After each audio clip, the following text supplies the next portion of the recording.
Again, guys, I'm going to tell you, we got the 3 buckets of Ure-Seal. We got the 150 block, original, 2006. Then in 2010, we came out with a 151, which is the natural. All right, again, 150 on pavers is going to be a semi-gloss. On concrete, decorative concrete is gloss. Natural on pavers is going to be like flat, almost matte. On decorative concrete, it's going to give you a satin finish. A couple years ago, we came out with the mid-gloss. People were asking, I want something in the middle.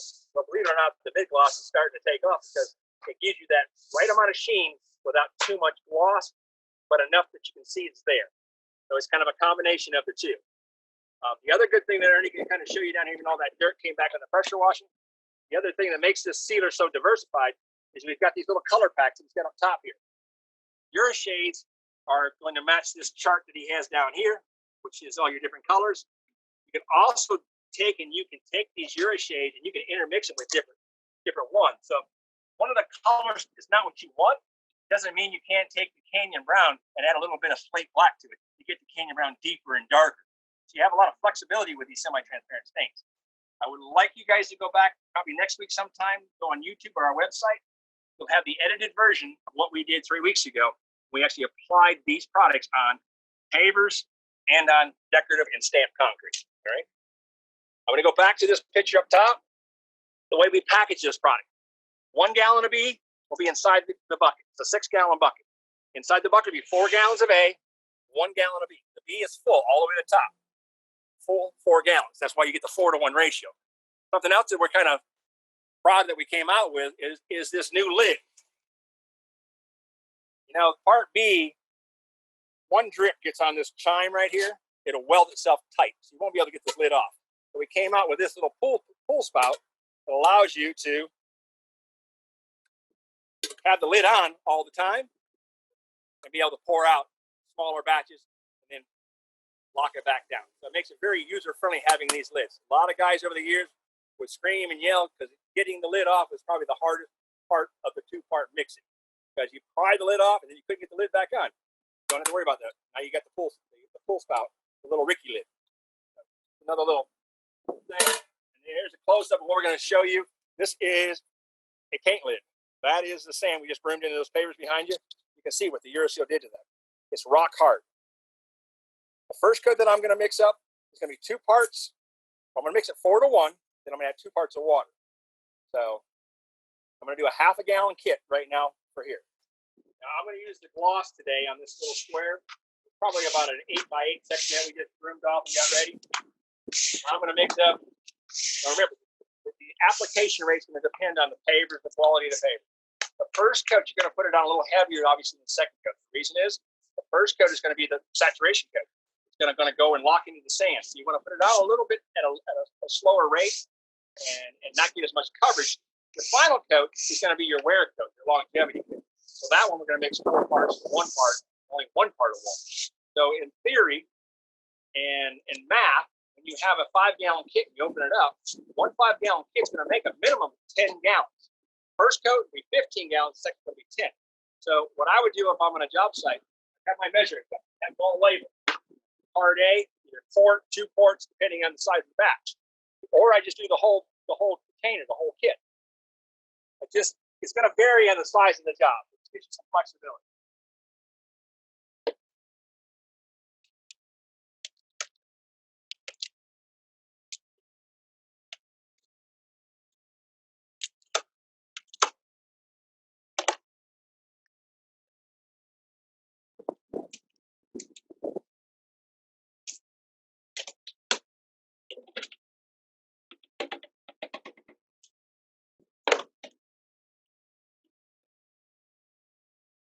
Part A, we'll make a small batch.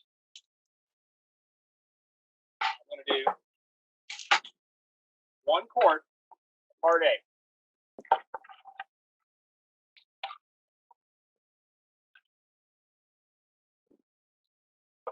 And again, why would I mix up everything in this little 8x8 square if I don't need it? That's 1 full quart. 32 ounces. Now I'm going to take the Part B. And if it's a 4-to-1 ratio, what is 1/4 of 32 ounces? 8 ounces.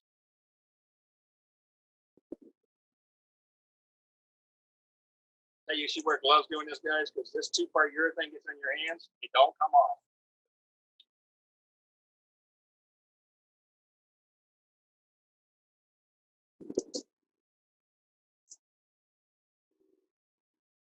So you got 2 different cups, one for B, one for A. Always put A in first. Spot 4 ounce and 8 ounce. Get his finger right there, turn it over so you can see the 8 ounce. All right.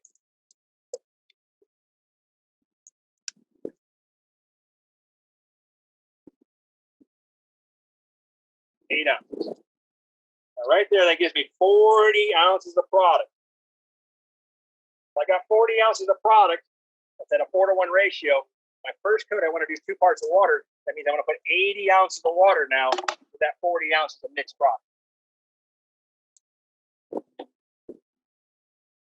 That one over here is the water. So he's going to measure this now. Since he's got 40 ounce mark, he's going to do that twice. Larger container. Take a drill before he adds the water. Start mixing the A and B in together.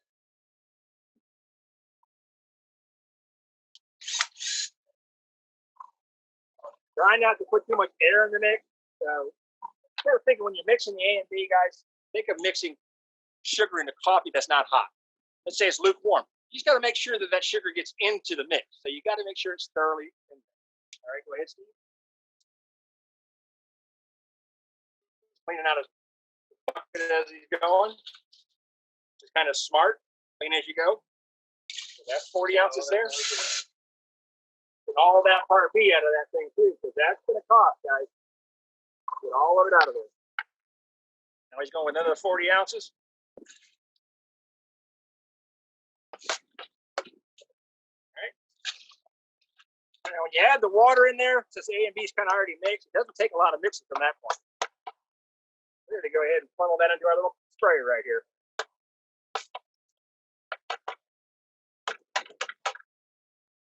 Put the lid back on that. There. Put the lid on what we're not using. Try to keep any trash out of it. This will be ready for the second coat. First coat, 4 parts of A, 1 part of B, 2 parts of water. We're going to put that on the section. When we get ready for the second coat, it's going to be 4 parts of A, 1 part of B, and only 1 part of water. And all of these things are on the website. Watch the video on the mixing instructions.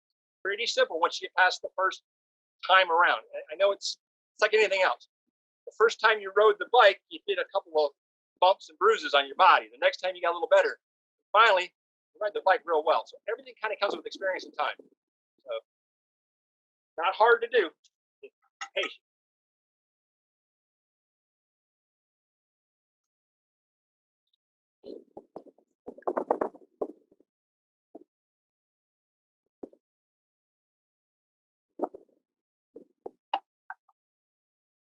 Okay.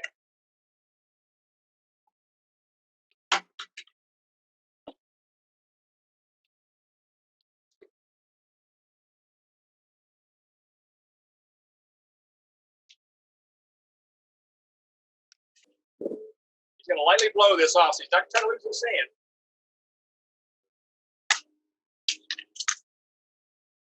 Notice that he's got these battery backpacks.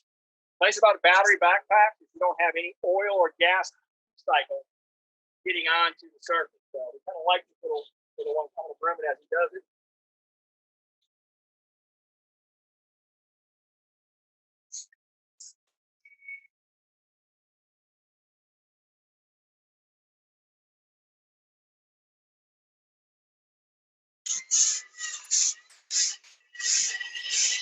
And you notice when we were doing this brooming here, we got 2 brooms. One's a stiff bristle, one's a soft bristle.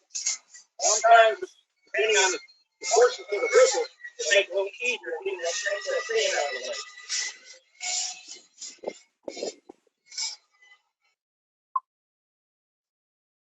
Ernie's going to zoom back over here real quick. Spray unit over here.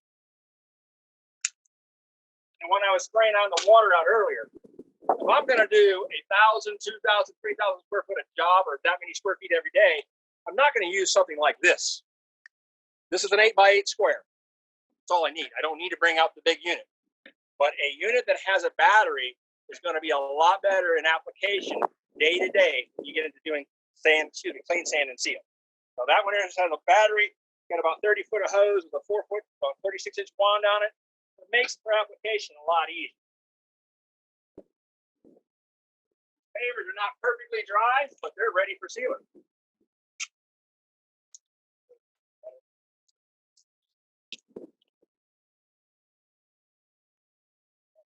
Steve's going to pre-wet these just a little bit. What the water's going to do now, he's just going to lightly do it. If you've got moisture, when you put the sealer on, again, it's going to draw the sealer in deeper. It's going to lock the sand in, get more color enhancements.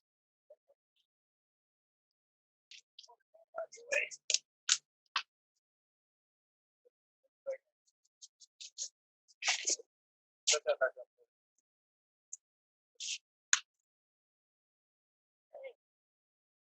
Ready. Cut it around most. Down and around. First cut around 200 to 225 square foot per gallon. Trying to get it on there a little thinner. And to get into the surface, and you'll notice the paper's got a little bit of texture to them. They're not perfectly smooth. He's going to second here do a little removal of the excess with a blower and a stiff broom. If you get overspray, now those pump spray they had water, keep one in your jobs at all times. You get a little bit of overspray on something you didn't mask off or cardboard off, immediately hit it with water. That way you don't have to go back and repaint a garage door. Someone's house got overspray all over.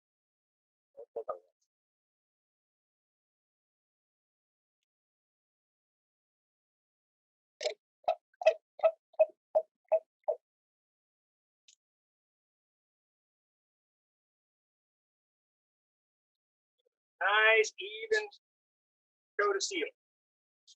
I do not like the back roll. Back roll, again, if it's super hot out, you're going to end up getting roller marks because it's splashing on you too quick. You're going to end up getting lines from the marks and you're creating foam. So I like to do two things. One, a stiff broom and or low pressure from a leaf blower. Watch Steve here now. He's just going to give it a light blow. He's going to stand up a little higher from the surface. He's not right on it. Just trying to move the sealer to the joint.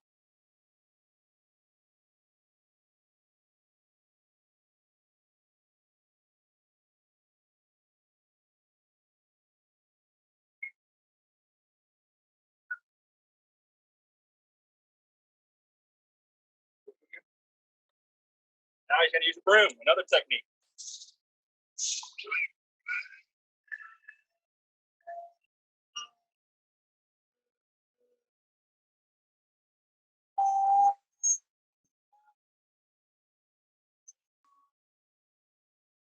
That's pretty much it on the first coat, guys.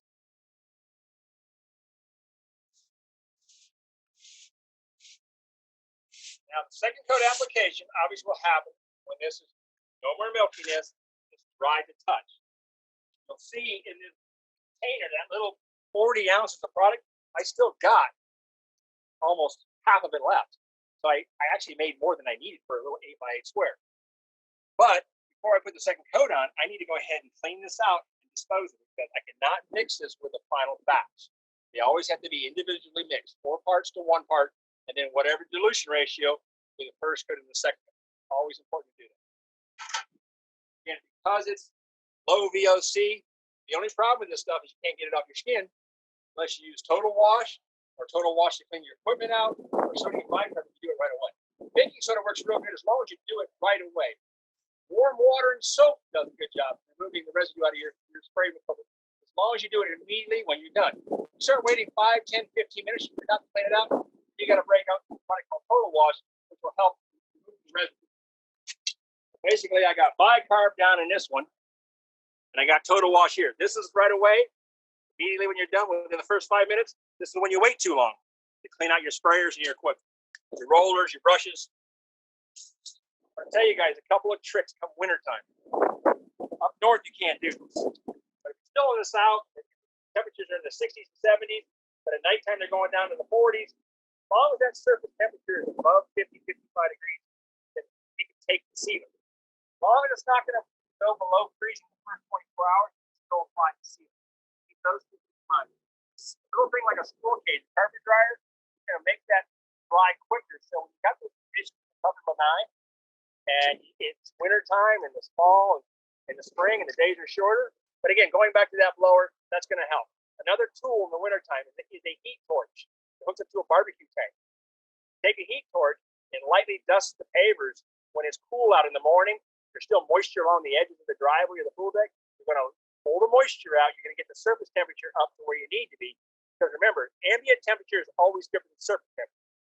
Right now, we're in the middle of summer. We're not thinking about those conditions. But come, again, this fall, this winter and the spring, if you're in the Midwest, you're trying to apply sealer in October, you may have a window to do it. But you got to have two tools to help you. One is a squirrel cage. Two is a torch on hooks up to a barbecue tank, so you can lightly dust the surface. Use common sense, though. Do not burn the house down. I mean, if you're too close to vinyl siding and using heat, you're going to melt the vinyl siding. So be very cautious with that. So again, some guys will make shields. Like this, you can get this one right here and bend it in a 45. It's good for your corners. Now you've got something that's in an angle, so you hit all your corners. So again, you're not getting the heat up to the wall, and you're still able to get close enough to the surface. I'm going to show you now, going back to this here. It's almost dry enough for the second coat. Look at the color enhancer. There, two, here.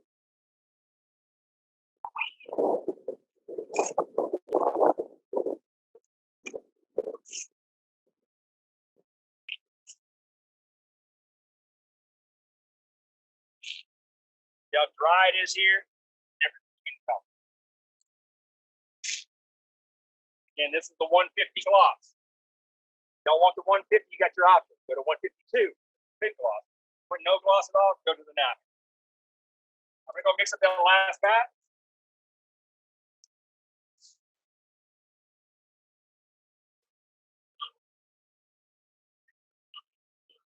$32 ounces part A.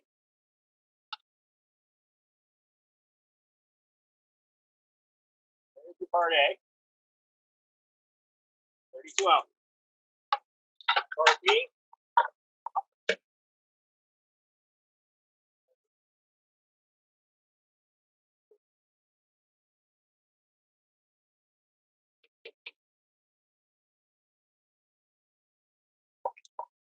I'm going to go 8 ounces of part A.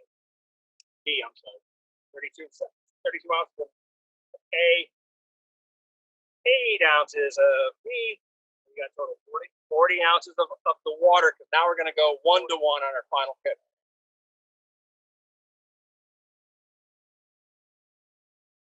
Got the mixing cup bucket here. Dump A, 32 ounces.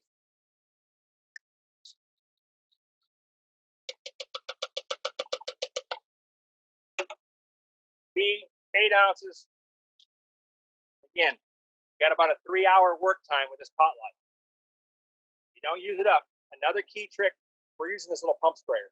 Any application tool that's under pressure, make sure when you're done, clean it out right away with either bicarb, hot water and soap, or the total wash, one of the three, to clean out your equipment.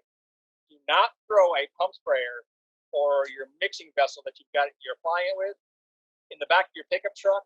If you drive down the road in about an hour from now, you hear a shotgun going off, it's your pump sprayer or your mixer, your spraying apparatus is going to blow up on you. So it's important to always take the pressure off, clean it right away, and never add only 40 ounces of water. Just cleaning up the part B to make sure you get all the B out of there. So you got a true 4 parts of A, 1 part of B, 1 part of water. So we have, again, 80 ounces this time. The first batch, we had 120 ounces.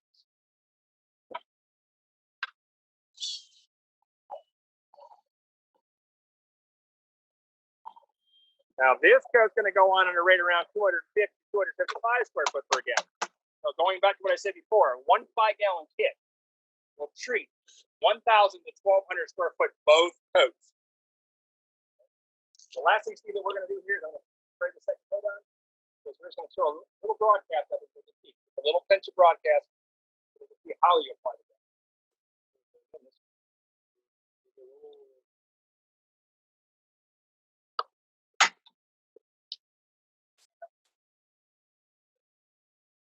how Steve rinsing out in between. The longer you let it sit, the harder it is to clean up. Now, tomorrow, my fingers are going to be black. We do the class tomorrow. You'll see all this black on my hands. That's because I didn't use gloves. I'm not washing up my hands right away. So you call the plant and you say, hey, can I talk to someone technical? I'm going to tell you, when Mark answers the phone, you tell him you can't get it off your hands, and you're going to ask him, hey, how do I get it off my hands? He's going to tell you to take a shower. You may tell him it's been 2 days you've been showering. He's going to tell you got 3 more days. Stuff doesn't come off for about 4 or 5 days of straight shower. So gloves or black hands is what you're going to get. Let you blow that off without getting loose leaves.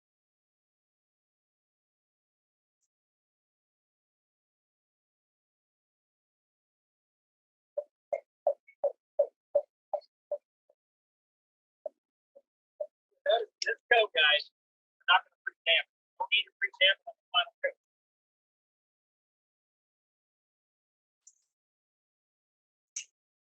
The only time you pre-dampen is going to be the first coat only, not the final coat.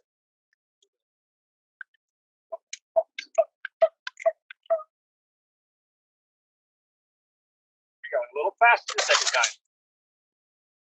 A little more, less product, you need more coverage. Right now, he's getting a little bit of overspray, so the hair in his legs are going to be standing up straight.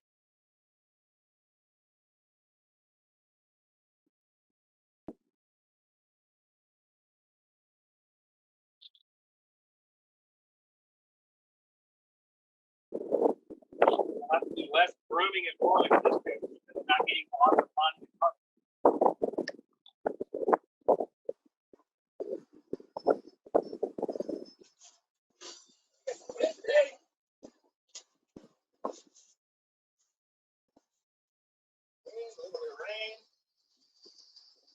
Alright, that's pretty much it now. Other than let it dry, let me get this cup out of here.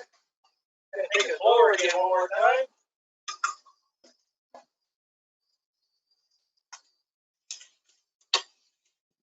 And we're just going to give it a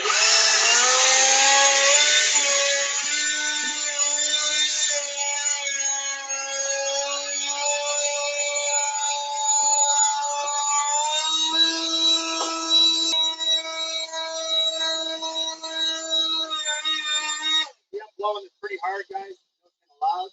You're not seeing any sand moving.